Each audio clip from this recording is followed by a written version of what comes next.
going on, everybody? Joseph Hadid here for Worldwide Sport Updates, your podcast, your news, your local community.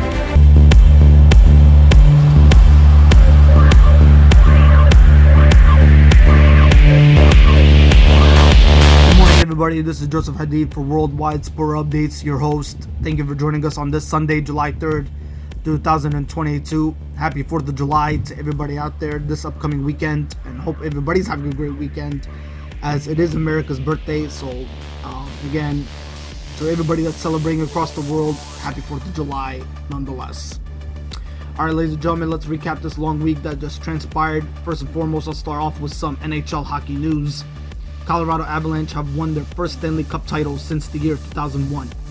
Colorado Avalanche defeated Tampa Bay Lightning 2-1 in Game 6 to win their first Stanley Cup since the year 2001 on Sunday night.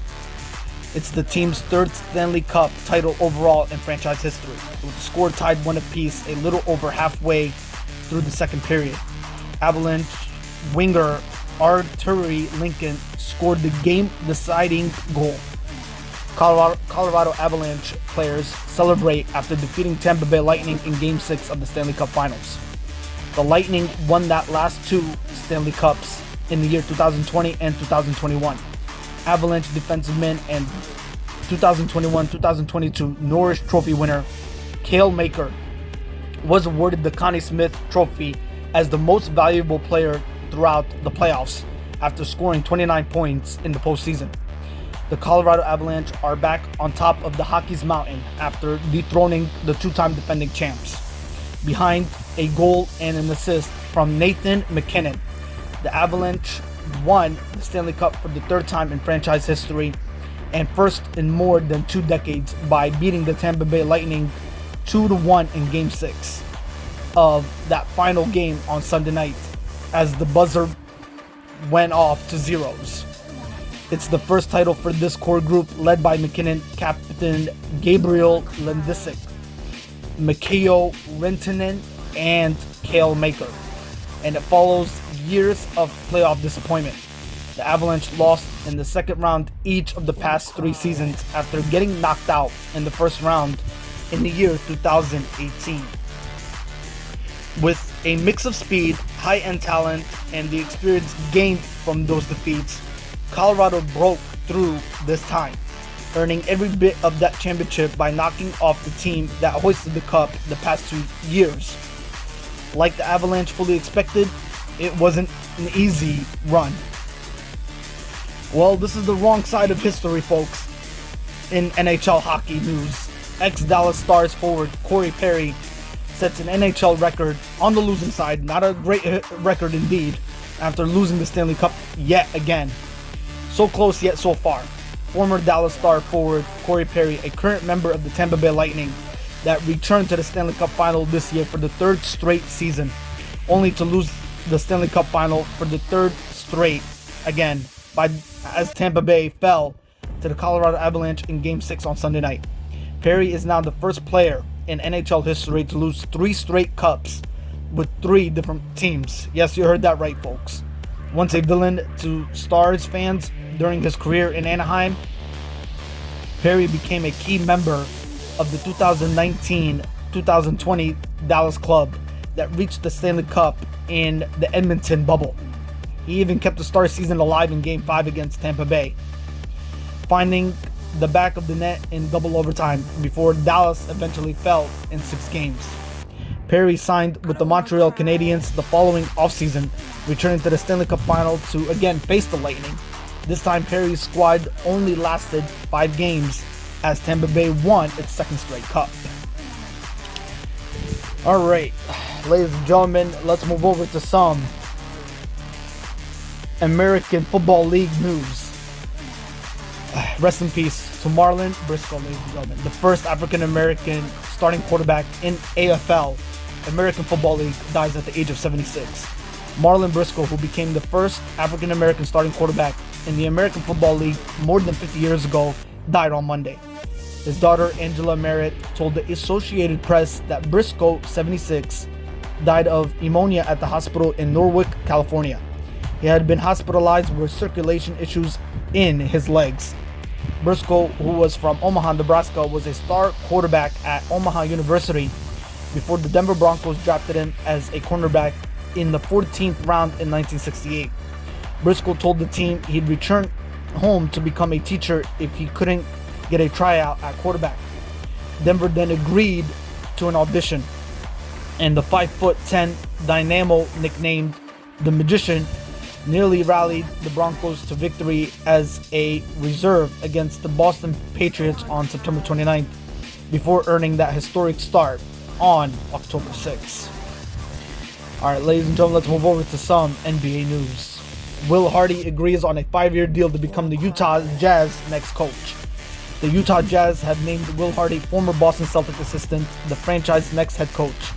Terms were not disclosed by the Jazz on Wednesday, but sources told ESPN Adrian Jaworski that Hardy received that 5-year deal.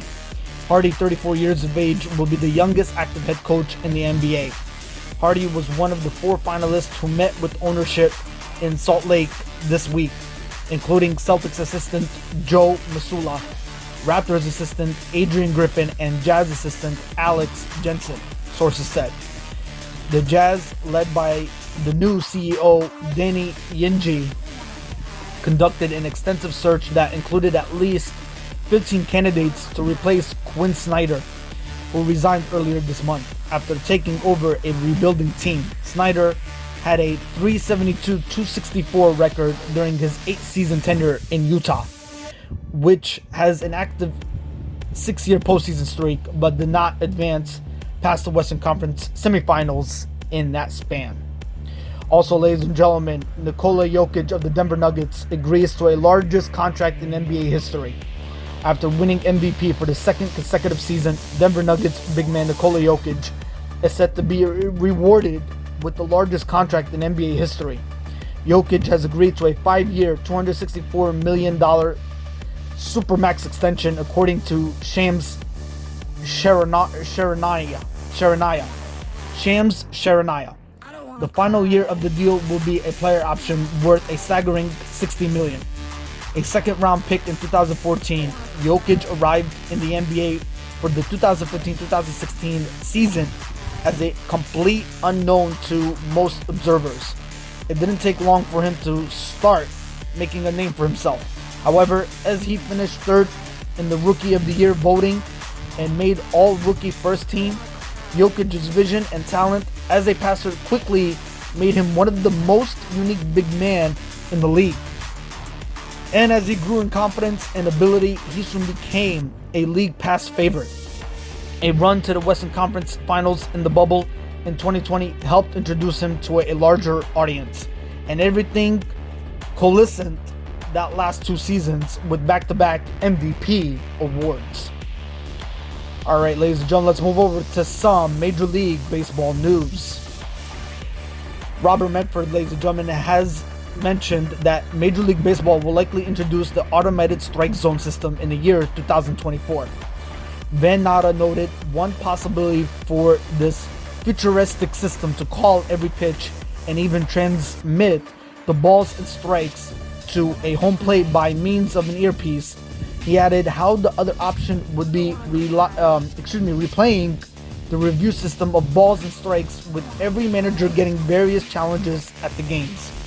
For a while now, the dislike towards accuracy from umpire has increased, leading to fans demanding an automated system. Such a case recently took place on May 31st when an umpire, ladies and gentlemen, made a rather bad call at a meeting between Minnesota Twins and Detroit Tigers. At that time, ladies and gentlemen, of the 5th innings, pitcher from Minnesota Twins, Devin Smeltzer, tossed a 3-2 pitch that went on to cross home plate much below the knees of Eric Haas, the Tigers catcher. Hunter Wendelstein, the home plate umpire, rug up Hayes instead of giving him the free pass to first base. Alright, ladies and gentlemen, let's move over to some college news. USC, ladies and gentlemen, and UCLA are moving to the Big Ten in the year 2024. USC and UCLA, 2 of the Pac-12's flagship program, were notified Thursday night that their application to join the Big Ten has been accepted. The schools will begin play in the conference in that year, 2024. The Big Ten said in a statement that the vote was anonymous when conference presidents and chancellors met on addition of the two schools on Thursday evening. UCLA Athletic Director Martin Germain wrote in a text to ESPN, "College athletics is changing, and UCLA has always led in times of change. For the sake of our student athletes and for persevering the legacy of Bruin excellence, we cannot afford to stand still." All right, ladies and gentlemen, that's all for this week. I will see you on next Sunday's podcast. Till then, enjoy this weekend, and happy 4th of July to everybody across the world. And hit the like button and subscribe to our YouTube channel for all the latest sports updates, weekly basis, wherever you are across the world or across the country. For Worldwide Sport Updates, again, this is Joseph Hadid, your podcast, your news, your local community. Have a safe work week, and I'll see you next Sunday. Take care.